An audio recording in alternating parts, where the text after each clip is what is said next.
नमस्कार, मैं हूं आकृति भाटिया। वर्कर्स यूनिटी के इस खास कार्यक्रम श्रम और हम में आपका स्वागत है। आगामी चुनाव सर पर है। सभी राजनीतिक दल अचानक गरीबों के प्रति काफी चिंता दिखाने लगे हैं। कुछ लाखों बांटने की बात कर रहे हैं तो कुछ गरीबों के खातों में हजारों पहुंचाने की घोषणाएं कर रहे हैं।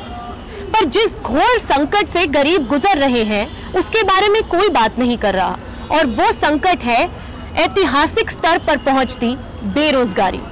जी हाँ, बेरोजगार गरीब भी खुद यही कह रहा है कि मुझे खैरात नहीं, काम चाहिए, न्यूनतम आय नहीं, न्यूनतम वेतन चाहिए।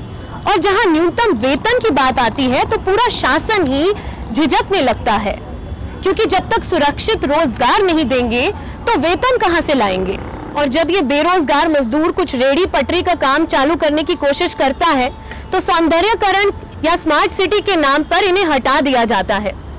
कहने को तो इस सरकार में चौकीदारों का, पकौड़े वालों का, चाय वालों का काफी बोलबाला है, पर आप देख सकते हैं कि असली और जमीनी रूप में कितना प्रेम है मजदूरों से इस सरकार का।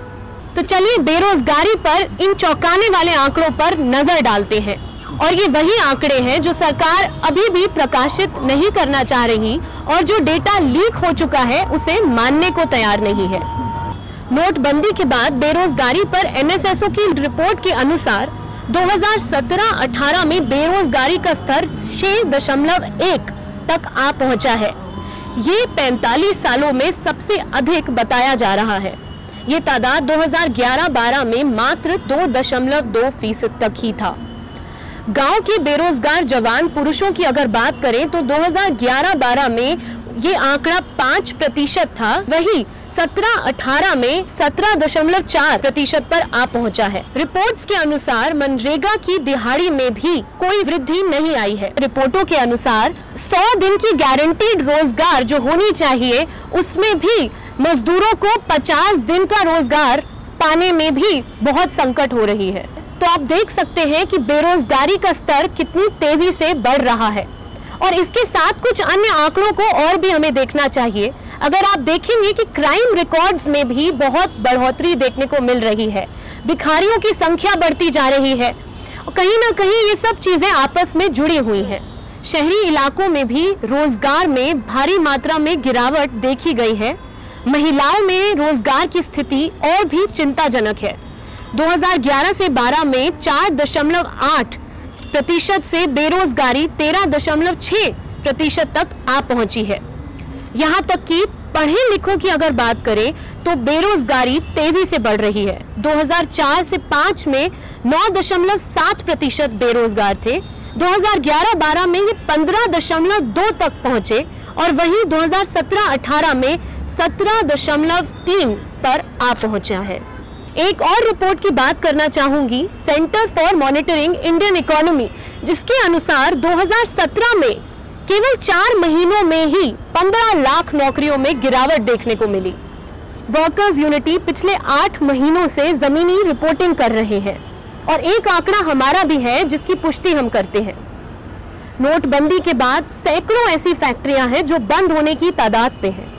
काफी बंद भी हो चुकी हैं, जिसके कारण हजारों मजदूर सड़कों पर आ चुके हैं।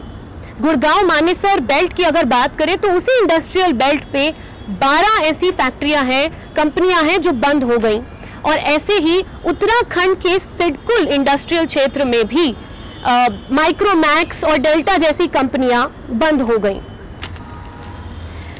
इन सब की बात करना इसीलिए बहुत अहम है क्योंकि बेरोजगारी का मुद्दा अगर उठता है तो कहीं ना कहीं मजदूरों का मुद्दा भी उठाना पड़ेगा। और हमारे जो प्रधान चौकीदार हैं या राहुल गांधी जी हैं, वो इस मजदूरों के मुद्दों को जानबूझकर उठाना नहीं चाहेंगे।